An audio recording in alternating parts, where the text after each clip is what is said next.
Ready for your questions? Janet's here, and we got a nice slew of them.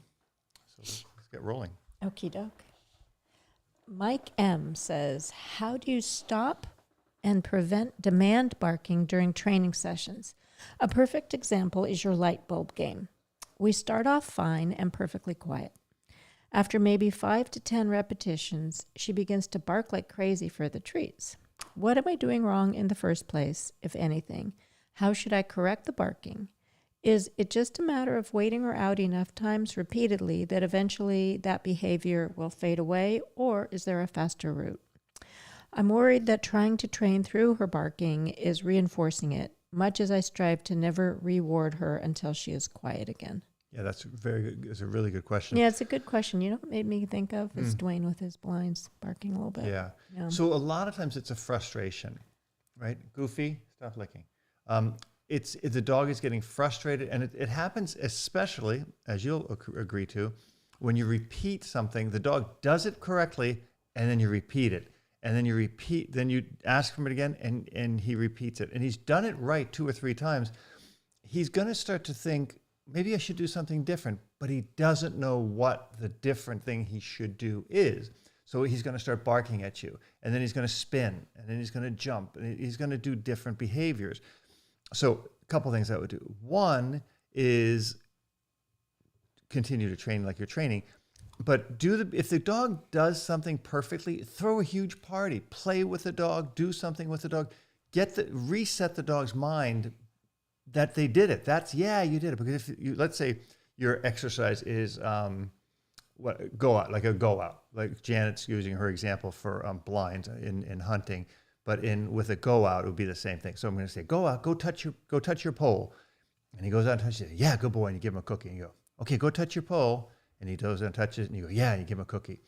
You see, for him, that yeah is just a continuation to, we're still doing it. We're still trying to get through it. It's not like you're saying, go touch your pole, and the dog goes out and touches you. You go, yeah, what a good boy, yeah, tug, play, whatever. Okay, heel, let's go. Okay, now, ready? Where's your touch? Go touch your pole. So it's a whole new exercise. And I think especially with young dogs or dogs that are really way ahead of the game, like they're just really smart, they're gonna get frustrated. Even Goofy does it. You know, even at 12 and a half years old, if I have him in the yard and I have him do something and do it too many times, he'll start to think, okay, now what, right? He wants to add something to it, or he's trying to figure out if he should add something to it. So my suggestion is keep it short, throw a party when the dog does it. It's not training. If the dog does it and gets it, move on to something. Don't stay stuck in your training. That's my opinion. I like it. PJ says, hi, Janet and Robert. Hi, PJ. Just renewed my year subscription. Been dealing with a 15-month-old German Shepherd dog, an 11-month-old German Shepherd Poodle mix for 1 year, and a stubborn hubby. I know nothing about that. I would have to have Janet answer. Ooh, all 3 with ADD. Chaos in our house until I took the lead going over and over your videos about aggression and play. Finally sunk in. Barking can be controlled. I just want to thank you for that. Oh, good. Well, I thought I was going to play counselor, so that's good. Yes. Well, thank you for renewing for a year. It gives me great pleasure to know you're here for another year, and that you're learning and growing every day. We love that. We're not done. Oh, I thought we were done. The neighbors must think we got rid of the dogs. Oh. This is just day 1 of following your advice explicitly, and it works. My question is, how do I train my hubby to do what you suggest when he has a problem following rules? Will it undo what I have been doing? Yes and no. So in a relationship, you have dynamics. Janet and I have our dynamics. She doesn't train exactly like I train. I don't train exactly like she trains. Your hubby doesn't have to train exactly like you. Your dogs, if you're the one who's in control and you're the predominant person of that dog, or those dogs, the dogs will see. Dogs kind of thrive, I should say, in structure. So I don't think it's gonna be a problem personally, you know. And I would really just talk to your husband, because I think communication is at the base of all relationships. And if you say, look, this is really important to me, like Janet has certain things that she doesn't want me to do with Dwayne. For example, tug. she in her heart believes that the tug makes Dwayne a little bit more dominant on holding things like the ducks or the bumpers and stuff like that. So who am I to say anything? I say, okay, if that's important to you, that's important to you, and I'm going to do it. And that's something you just give up as a partner. You just kind of make that person feel good about that thing they want. So, you know, if he's just needing a little bit more encouragement and training, show him how great everything's going with the training. And you're going to have pitfalls. Just because it's going great now, you know, you're going to have a spot where there's going to be some issues, you know, and it's not a big deal. You're just going to go through it. And that's kind of why I think so many of you have kept your memberships here, because it kind of keeps you accountable and keeps you engaged in your training. And you can always reflect back on another video or another Q&A or another article that I wrote that just keeps you engaged and like I said, and dedicated and honest in your training. So if you can get your husband to kind of tell him it's important to you, and you know, maybe do something that's important to him, maybe make a mistake and, you know, and a beer or something. I don't know. And that's what I just had for dinner. So that's why I said that. But yeah, just make compromises, because your dogs are worth it. And if you have 3 dogs, especially like dogs like you have, I would put forth the effort to make sure that it's a peaceful, because we have a household here that could be a pandemonium, but we both are on the same page on making sure that they all stay honest. I would just add my 2 cents. Please. Like, reward your husband when he does things that you like with the dog, and try not to be too critical, because I think people, like dogs, respond better when they hear they're doing something great than when they're doing something wrong. Yeah, that's then there's brilliant advice from one woman to another woman. So good stuff. Maybe an extra kiss. That's always worked for me. Okay. Teresa says, I rescued a Belgian Malinois from a shelter. He was untouchable, timid, could be reactive. He was cowering and growling, working his way to the kennel gate, and softened when I sat with him, chatted nonsense. I couldn't go in with him, liability. Shelter manager did, and he growled and was timid. I called a rescue I've worked with. We picked him up, dropped him at my place. 5 days later, I was robbed. He nipped someone, got arrested. 10-day quarantine, and was bleeding at pickup. Now his obedience training is going great, but he shows extreme fear, aggression. He panics when out in public, probably because I'm overprotective. Yeah, probably. I mean, and if you have a dog who's fearful, I always say I worry more about a dog biting that's fearful than one that's dominant, because dominant dogs bite and let go. Fearful dogs bite because they're afraid you're going to kill them. So they're fighting for their lives in that moment. So if your dog did that, then more than likely he bit out of fear. He was probably cowering. The person probably was standing, and it was kind of a standoffish kind of situation. Not that I know, but I'm just assuming that the guy had pressure on the dog and was trying to move around the dog, and the dog felt threatened and bit. So one thing you'll do yourself a huge favor with this dog, based on what you're saying the original situation was with your dog, is don't baby the dog. You know, this dog will do much better through neutral interaction. Give the dog space. Like, let the dog, you know, have space, and then work with the dog. Then give the dog space and have the dog, you know, work with you. So that back and forth will bring you a lot further. But don't allow the dog to have things that they like during their freedom. For example, food, access to toys, or anything like that. None of that when they're on their own. Only during your engagement training or obedience training, whatever you're doing, and directly afterwards as a reward. Other than that, they should be working for stuff, but you know, don't baby the dog. Structure. All right. AIDAN S. says, my 3-year-old German wire hair pointer lab mix seems to whine a lot, whether that is in the car as we pull up somewhere, in a sit-stay, or recall when in a busy park. He has done this for a long time now, and I am not sure whether I should wait for him to stop, then reward for stopping, or if I should correct him.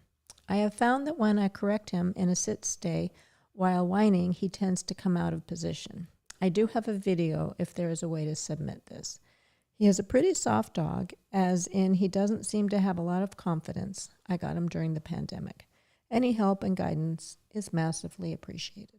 Well, what you can do with the video is you can upload the video to YouTube, and then you can make the video private, not private, unlisted, and then send the link in one of like in the next week, if you submit a question, send, here's the video, and then run it by me again. But if a dog is leaking, it's generally, most of the time, not all the time, it's generally what we call leaking, because the dog wants to do something. So if the dog is in a sit-stay and is going, I want to go, I want to do something, I want to do something, I want to do something, it's just going to get worse. And correcting it, and people, I've seen them correct it all the time, it doesn't get better. It's a genetic component of the dog. It's the dog's overall nerves. So that dog would be that kind of a dog. What you can do is you can get the dog into a position, sit, and the minute the dog sits and isn't whining, boom, reward. And then start to build a little bit of confidence in, and then have them do it again, and then boom, reward. Because you don't want to stress the dog out. Stress is going to increase that whining. That's it. You can send me the video, but I have a feeling that's what it is. Maya, with a lot of stuff, did it. Like even on a dumbbell retrieve, I'd hold her, I'd throw the dumbbell, and she was like, woo-hoo, and I would say, sit. And the minute she would sit and touch her butt to the ground, then I would send her. So she kind of had that momentary reward of being quiet and then going. But it's a tough one. It's a really, really tough one. Usually dogs like that wash out in competition sports because they don't have the nerves for it. It's a leaky dog. But they're nice. I mean, Maya is the perfect pet. She's just a lovely, lovely dog. But for competition, it's not the best dog for that. All right, Blanka says, Dear Robert, I want to ask you how to deal with a Malinois who can't handle excitement. Our Mala is 2 years old, well-structured. When he gets excited, that is, going with a cable car up, going by tram, etc., he knows it's going to be fun. He gets agitated, high-pitched growling, yapping, and reacts with hysterical barking to the smallest corrections. We usually wait it out, stay calm, having him on a short leash, but it's just not fun in a tiny country like Switzerland. Do you have an idea? This goes back to the same thing as the person with the leaky dog before. These are a lot of times are genetic components of a dog, and it's very hard to change who the dog is at the core. One thing you can do is try not, I wouldn't put the dog right into that situation. I would find other situations that somewhat trigger the dog. In other words, whenever you have a dog that gets overwhelmed in a particular situation, find something that's not as stressful, but still puts stress onto the dog and bring the dog into that situation to kind of bring them back into confidence and back into somewhat normalcy. But I've seen Mals like this and Dutchies like this where they go completely crazy, and any correction on the collar just really sets them off. Now in Switzerland, you can't use choke chains. I'm pretty confident of that.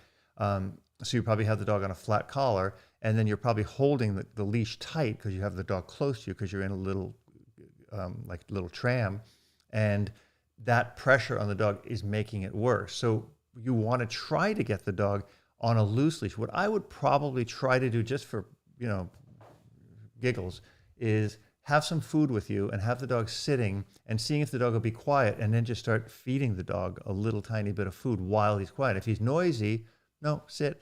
But keep that leash loose, but have the food with you so that you can keep the dog engaged you. Because if the leash is loose and he starts going around, to other people and jumping and barking and growling, it's going to be a problem. I would probably only feed him during that time. Now the risk is what some people will say, that you're rewarding, the nervous behavior of the dog, but you got no choice in the situation. You got a dog who's really emotionally stressed.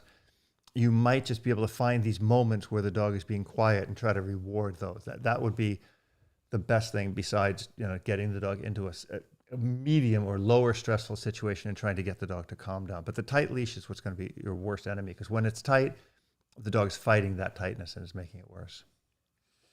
All right, FARBAN D says, Hi, Robert and Janet. I own a 6-month-old German Shepherd puppy. Last week I asked about whether to correct her at the stores when she breaks from me towards other people. This is my first dog, and I am still trying to figure out some basics. It seems to me that there are two conflicting approaches to shaping dogs' behaviors during gradual exposure to anything. Not letting the dog fail versus letting the dog fail and then correcting it. I understand that there must be a balance between the two, and perhaps the balance changes with dog's age. Can you explain how to navigate this? Yeah, it's a great question. So you don't want to let the dog, because you don't correct the dog once they failed. You correct them on the way to failure. You want to prevent failure. So that's the misnomer that the positive only people will tell you, because using a reward-based system, which I use, I don't consider myself, anything but a reward-based trainer, because I'm all about getting the dog into the rewards, but I want to prevent them from failing. So if the dog is lunging over to somebody else, I'm going to pop them, go, hey, and when the dog looks back to me, I'm going to go, hey, and I'm going to give, have a tug toy or something, or food or whatever to reward that. I don't let the dog go up and lunge at the people and then bring the dog back to me. That's not going to work. So you want to see if you can keep the dog with you. So that's preventing the failure per se, preventing it, like keeping the dog engaged. You sit, good boy, here, boom, high five, or, sit down, roll over, whatever your idea is.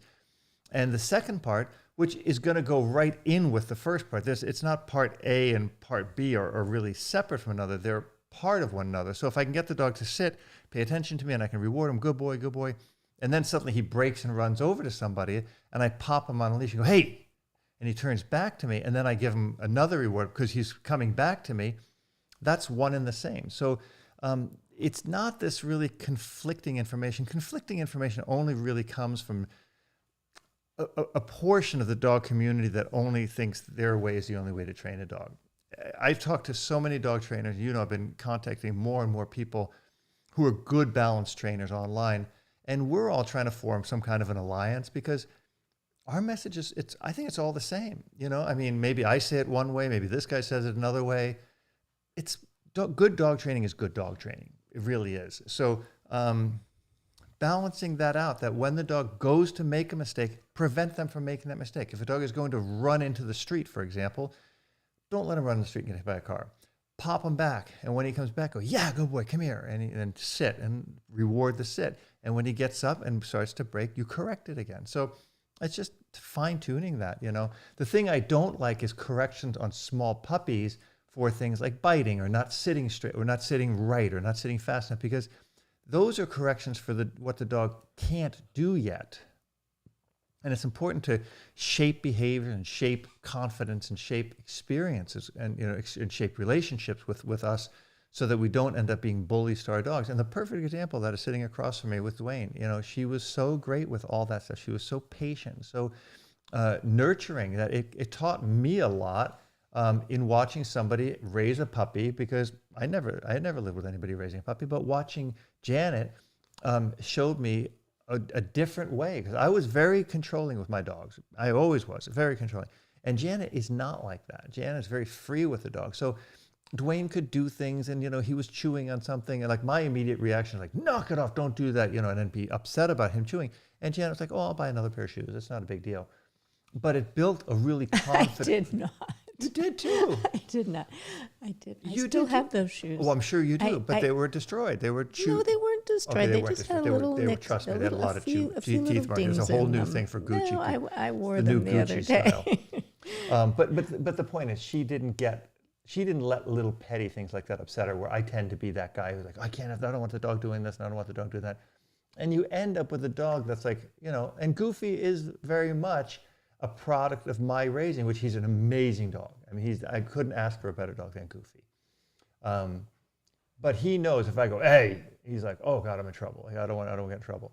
Where Dwayne doesn't take that as seriously from Janet, and it built a very uber confident dog that is spectacular. So don't overdo things with little puppies, and come down on older dogs. So there's that fine line. Janet's great with that, and she's not good with that. The other part, I'm not good with this part, but I'm good with that part. So we really, in a way, balance each other out, and it's a really good quality to try to have for the dog's sakes. That's it. Well, thank you for that, honey. That's true. But I have a little tip. If you have a puppy who Sure. does happen to chew on a shoe, you get a marking pen, like a Sharpie, and you just touch it up where the little teeth might have left a little ding. It works pretty well. Sure. It's not bad. Nobody's called me out on it. Not yet. Or they won't, because you're who you are. Okay. Jennifer says, my dog is extremely leash reactive. 9-year-old lab bully mix.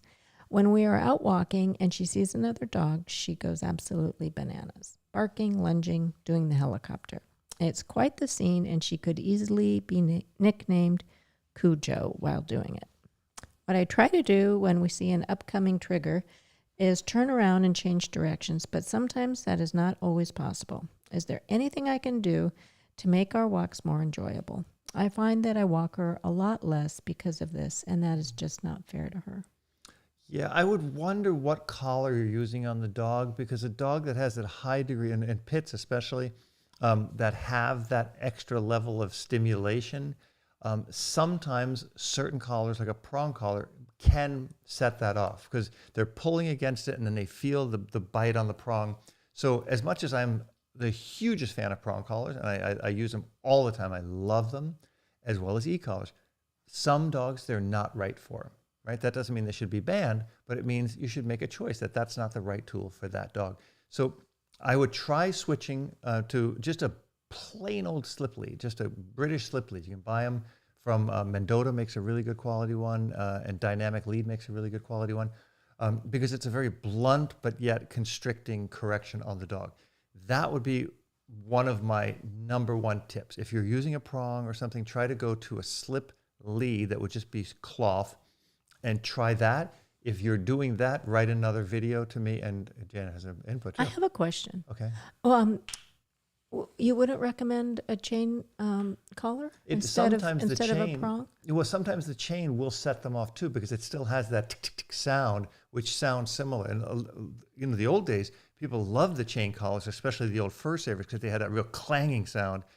But that could be another trigger to the dog, where a constricting collar, like a slip lead, just corrects, and there's no sounds, there's nothing else to stimulate the dog, because the dog is just, first of all, stimulated by the pressure on the neck, but it could also be triggering a stimulated sound. This would wipe it out completely, and then you could go back to a chain. But yeah, that would be my knee-jerk reaction. But send me a message and let me know what collar you're using, and try this if you're using a prong. I just think of the chain because, Dwayne is quite strong, and I feel more confident when I have a chain on him. But he's not reactive like that. He doesn't. No. He's not reacting out of prey drive. Sometimes Dwayne will woof at another dog, but it's more of a woof, woof, I'm here kind of thing, but it's not a reactionary thing. He's not looking to fight. He's just looking to posture, like to say he's there. So I think it's a different situation. When you're talking about a dog that's helicoptering, I would try to take away anything that would trigger that stimulation, and then let me know. I see. Okay. Bab says, on puppy socialization exposure, only no interaction of 9-week-old German Shepherd dog before all vaccines have been finished. Mm-hmm. Waiting until all vaccines are finished puts the puppy close to 15 weeks. My worry is with the German Shepherd, that will be too late, missing a prime window. What's the safest way to do this at an earlier age? Obviously, no dog parks, but stores and other outdoor venues. Yeah, so what you're worried about is distemper and parvo. Those are really very, very deadly diseases for a puppy. Couple things you can ask. First of all, there are studies, and you should read this up. I am not a vet by any means. I would consult with your vet on this. I have been told by my vets, and I've been told by breeders and everything, that once the dog has the second series of shots, which they get at the 8-week window when the dog goes home with you, the dog is like 70% protected. Okay, but that's not good enough if you're in a place where there's parvo or distemper, because there's a chance they're still going to get it. Chance they might, but a chance they will. If the mother was vaccinated, that carries through the milk. So that's in the system. What my suggestion to you would be is I would try to keep the dog off of organic matter, grass, dirt, sand, anything like that, because that's the highest concentration of any of those diseases. For 6 months, it can be up to 6 months, or I think even more. I think some of them will last over a year or two. But yeah, get the dog out. Please, whatever you do with your puppy, don't have a German Shepherd and not socialize it.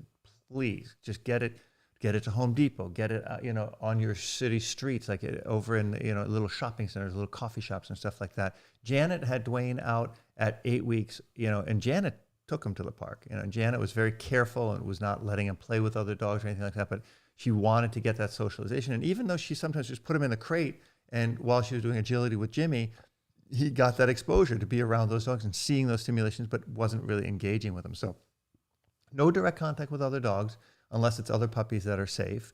And some places have puppy socialization programs. You can do that.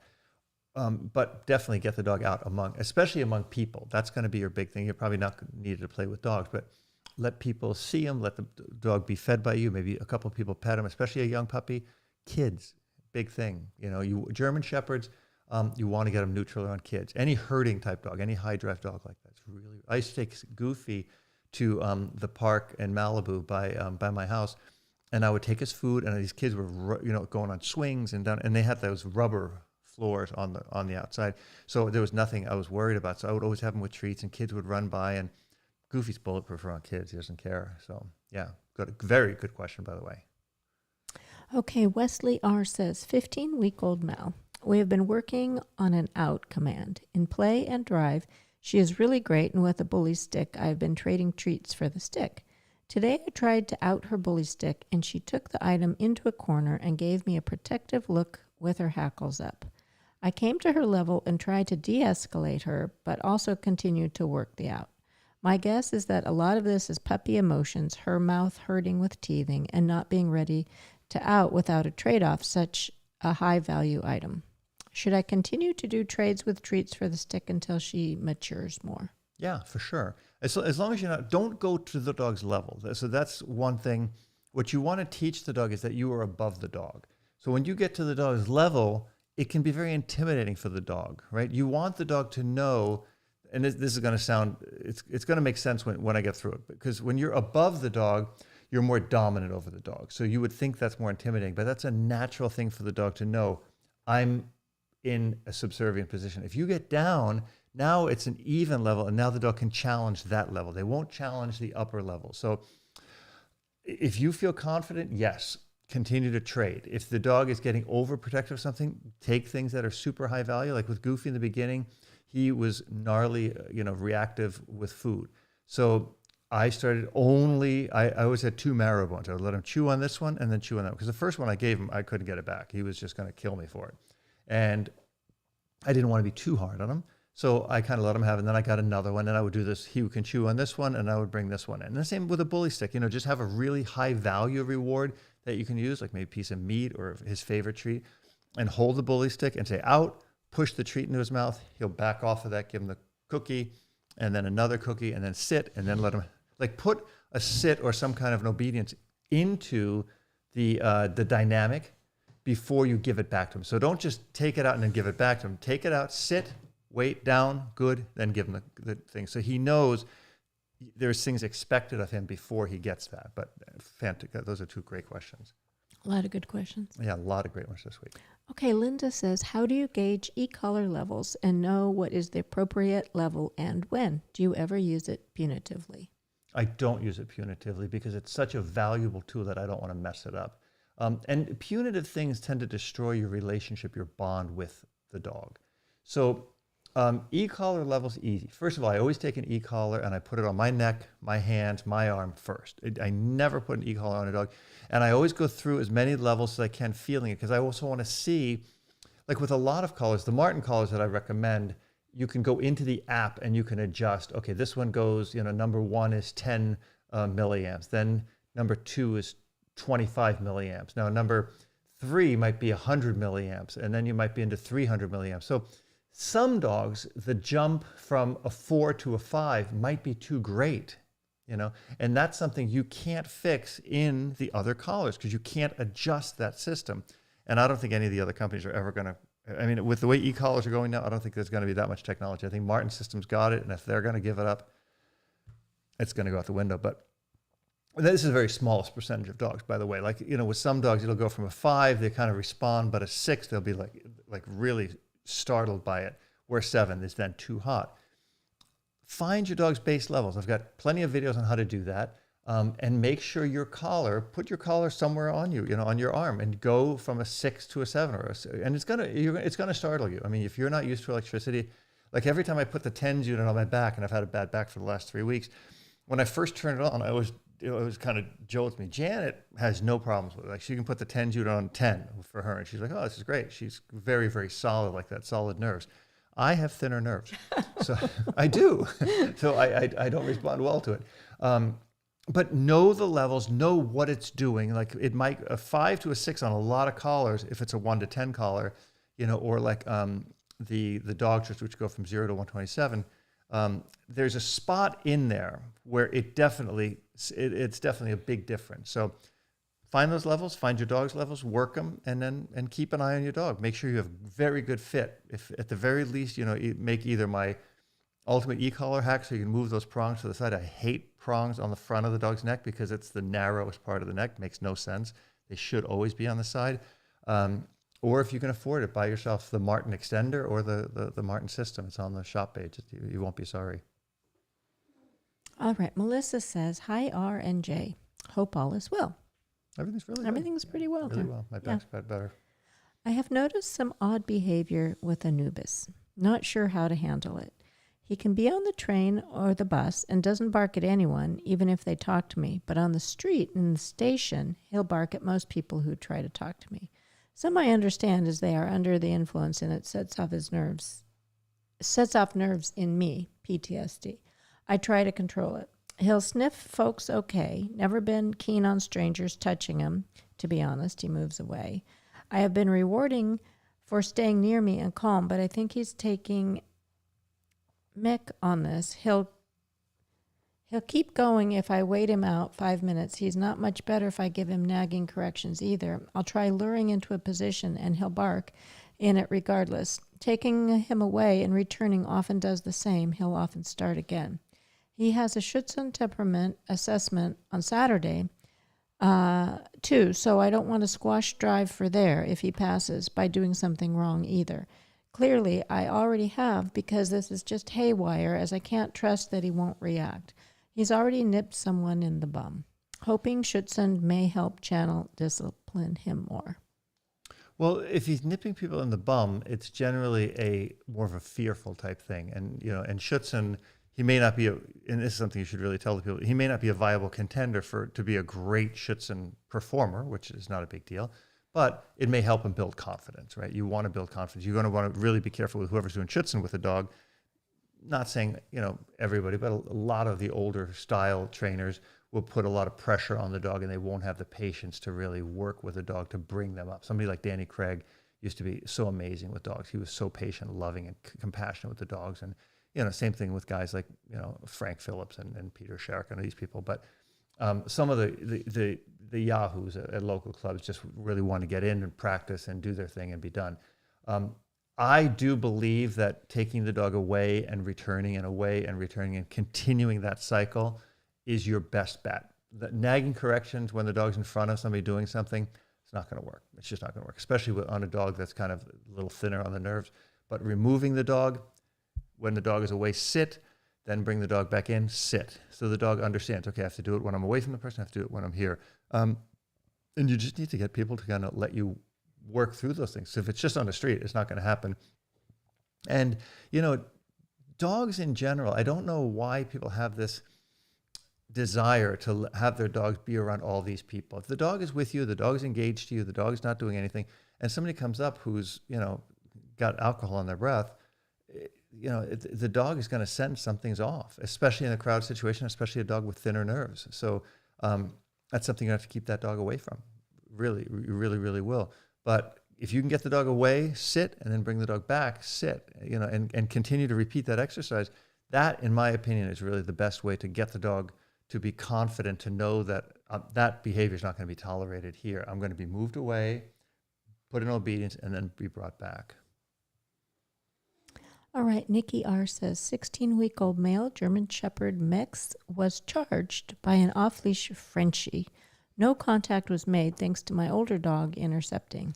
Ever since then, Riggs doesn't want to go on walks around our neighborhood. He jumps up on me and tries to go back to the house. He What also kind of dog is Riggs?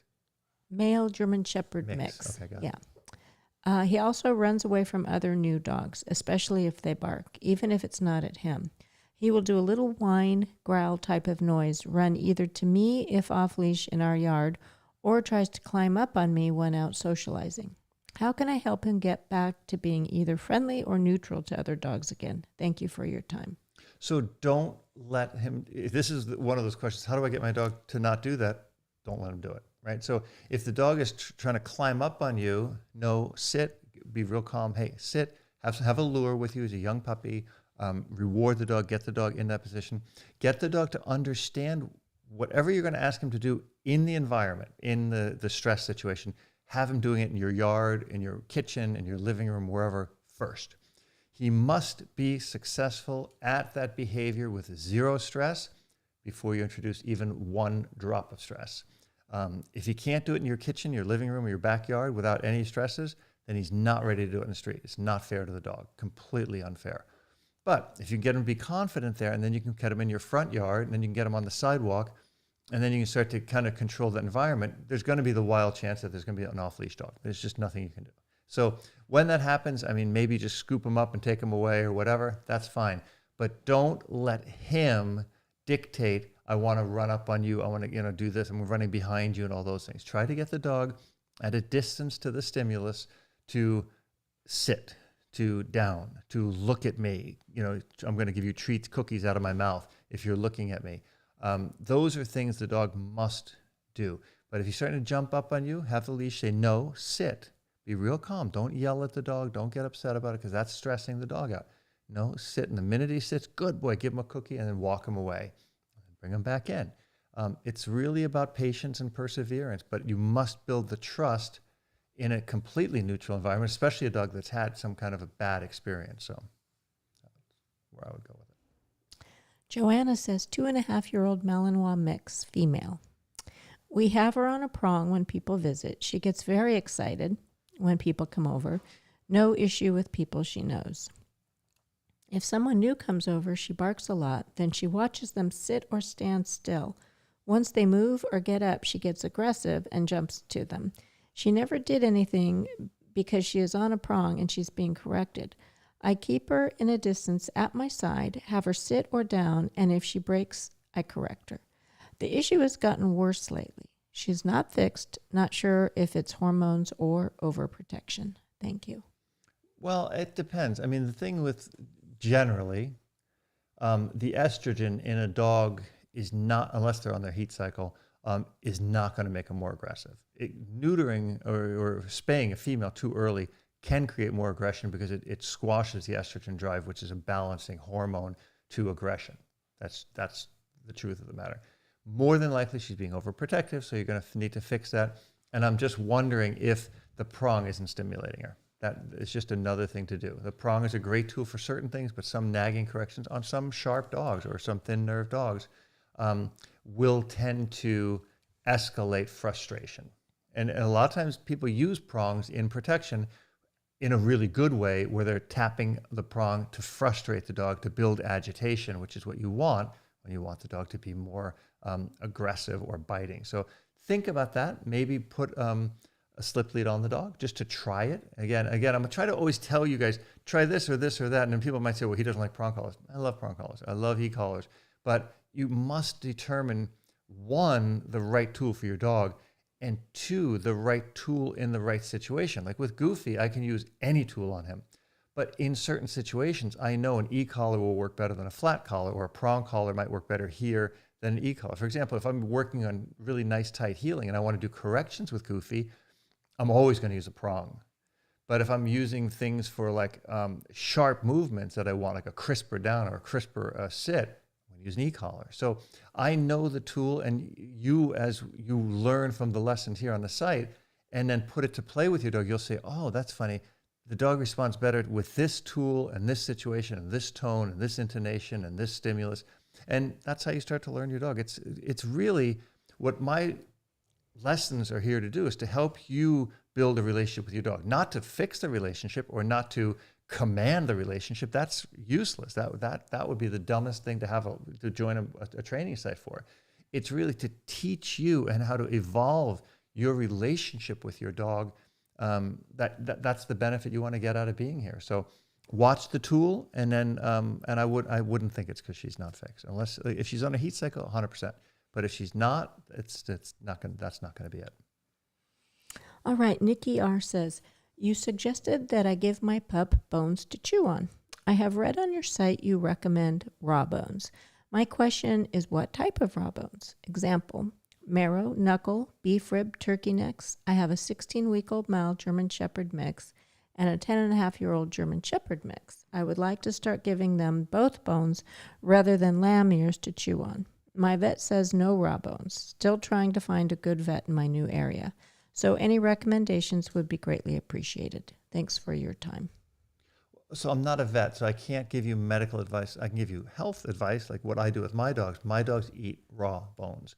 Here's the thing to think about. Weight-bearing bones, like marrow bones, if the dog is a voracious chewer, it's just like crazy, like chewing all the time, you want to be careful with weight-bearing bones like a marrow bone because they can crush and split a molar or something like that. That being said, most dogs will chew on a bone and they'll grind on the side of it to get the skin off. There should be a lot of skin on it. You don't want to give them a completely clean bone. Or try to suck the marrow out, which is very, very healthy for them. With a young puppy, especially 16 weeks, that dog is teething. Be careful with weight-bearing bones. I would probably opt for that dog to have turkey necks, and I would freeze them so you get a little bit more play out of them, and it's going to be a nice feeling on the dog's gums and their mouth overall to have a frozen something where those teeth, and it might pop out some of those baby teeth that they're trying to get out anyway.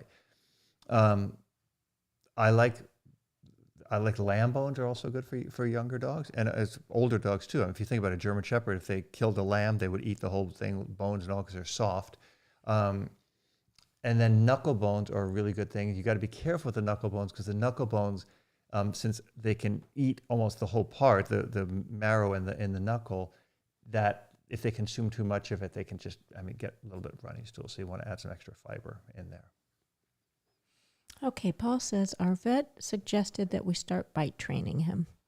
We use a leather bite rag. However, at one point while playing with him, he still turns and bites our hands, pant legs, back of calves, anything he can get his mouth on. He does not take redirection very well. Even when we try to redirect him with a toy, he still bites and latches onto our arms. If we try to get him off or correct him, he will snap back and lunge at our arms again. If we do not do anything, let our limbs go limp, he clamps on harder and shakes his head. How do we make him understand the leather rag is okay to bite, but not us? How old is the dog? Doesn't say. So what I'm just going to guess here is that the dog has a high degree of prey drive and the rag is exciting that prey drive, right? So you don't really have a dog that's focused. In other words, if you're doing flirt pole type work with the dog and you're just with the rag, the dog is going all over. So generally what people will do to get that to work properly is they'll back tie the dog.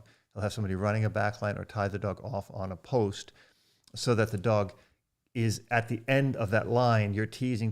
When he gets it, then you put tension in that and that keeps the dog engaged there. So the dog never has a chance to get that kind of work it's tricky, right? It's something that I can show people how to do.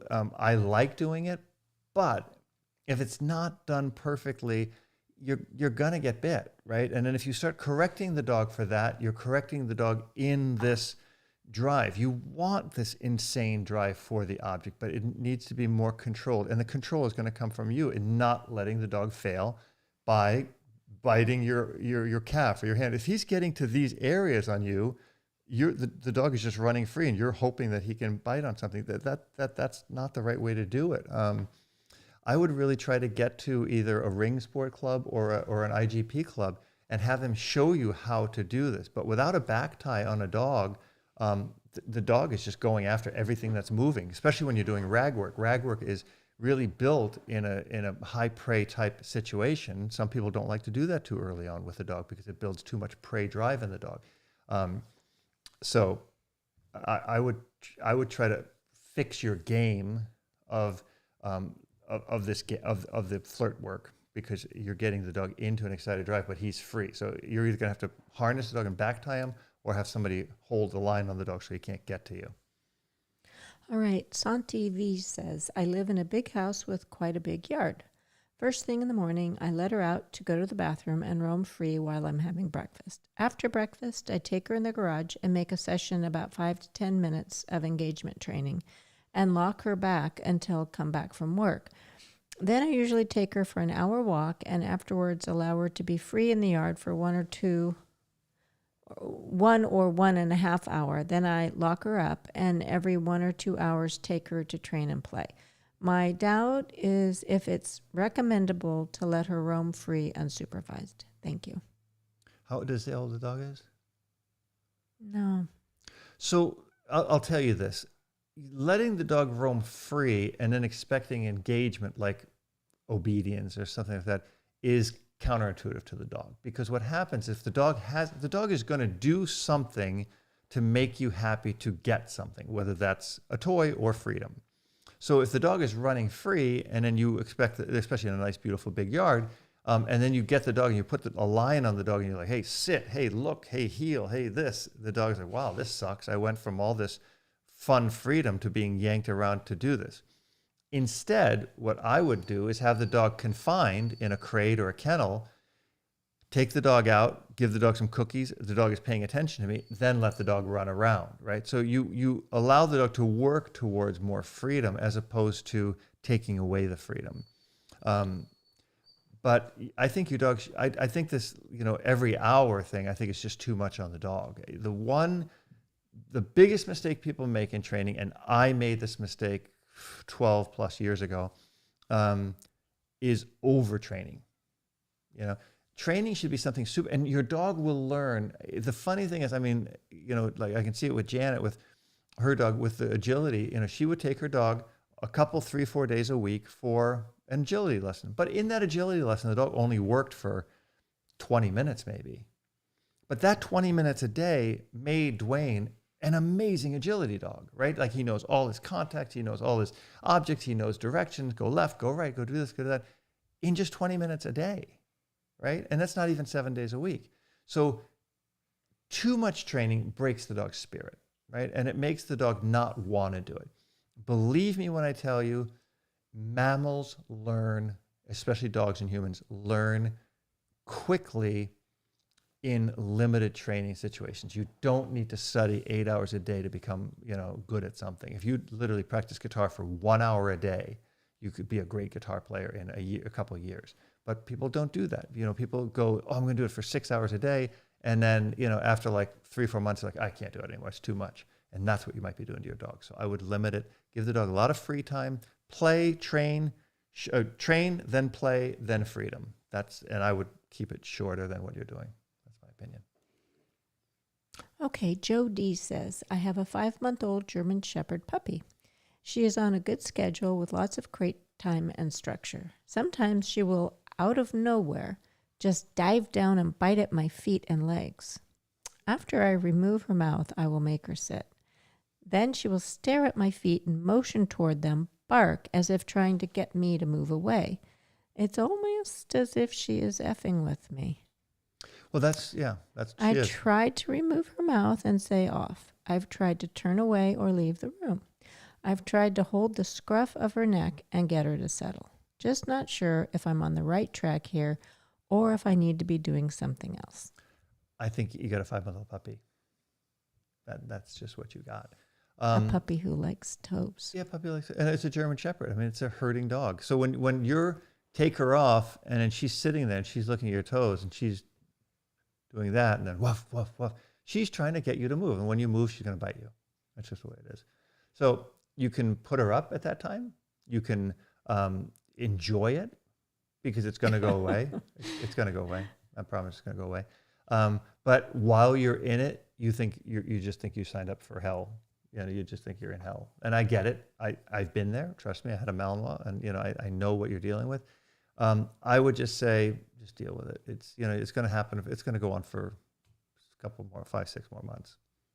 It's going to start to wean away. But the more frustration you put in it and trying to correct it, the more reinforced it's going to be for the dog. So I wouldn't make it, when they do it, take her feet up, go, no, put her in a crate for a little bit, give her a bone to chew on, and then later take her out on a leash and walk her, play with her so that you can kind of control her. Because if she's not on a leash, you can't control her.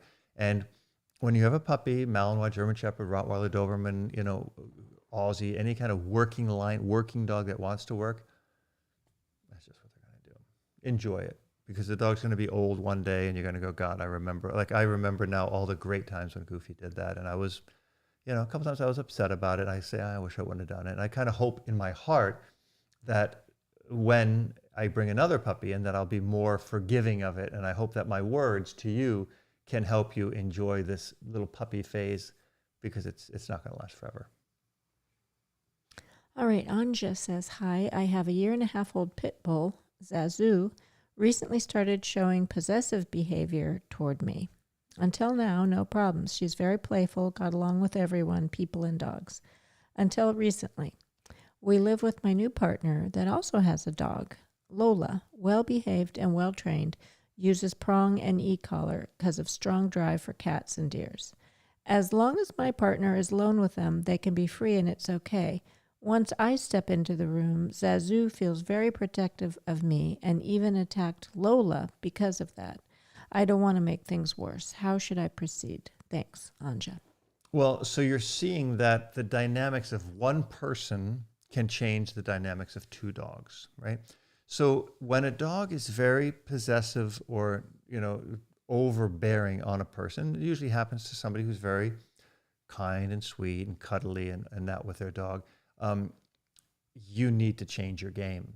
You need to change it real quickly and real abruptly. So I'm not saying be mean to your dog, but I'm saying be matter of fact with your dog. Don't cuddle your dog. Don't baby talk your dog. Take a different approach from now. I mean, I guess you guys maybe just moved in together, or you guys are just, figuring out the situation, but you've got to make sure, watch the way your partner is acting around the two dogs and try to emulate that, because that's where your dog feels safe. Your dog does not feel safe the way you're acting, and you're saying it's not only happening with your partner and your partner's dog, but it's also happening with you in other environments. So, and this is very much so with a dog that has dominant tendencies, whether it's a pit or a shepherd or a Rottweiler or anything. Once they kind of see you're nurturing them, you're this, you're that, then they think, okay, I got to own this. I got to own this situation. I got to take an assertive position in it. And the only way you're going to change it, the only way is to change the way your dog sees that. So sit and wait for food. The dog always is, you're always on your game, right? Sit, wait, down, good. And you're going to have to really just, put a thumbtack in your shoe and poke your toe on it every time you want to cuddle your dog, because you're not doing your dog any favors, especially a dog like this. I would really, it's not a golden retriever. Golden retriever, it wouldn't be a big deal, but you got a dominant dog and you got to fix it. Well, that's it tonight. That's it. We had a lot of them today. It's almost an hour, 50, that was few minutes, good. but excellent questions, guys. Hope it helps. Get on there and just, just do all there's so many lessons here. My God. I mean, I think the last time I counted is like 5,000 or something minutes of training, which is 50 hours or something. I don't even know. It's a lot. But anyway, I love doing it. It'll always be more. There's always more coming. Always, always, always more. And sometimes it's just education, like this week's video on, if the e-collar works in the water. I mean, that's such a huge, you and I know how many times I've gotten in arguments with people who say they know and they don't know. They just don't know. I know. And, and the reason I know is because I experiment to figure out these things. So anyway, that's the kind of content I want to continue to deliver. Sometimes it'll be training stuff. Sometimes it'll be health stuff. Sometimes it'll be, more knowledge-based stuff. But there's always going to be stuff here. So God bless you guys. Have a really great weekend. Give your dogs a big hug and give your husband and wife a big hug.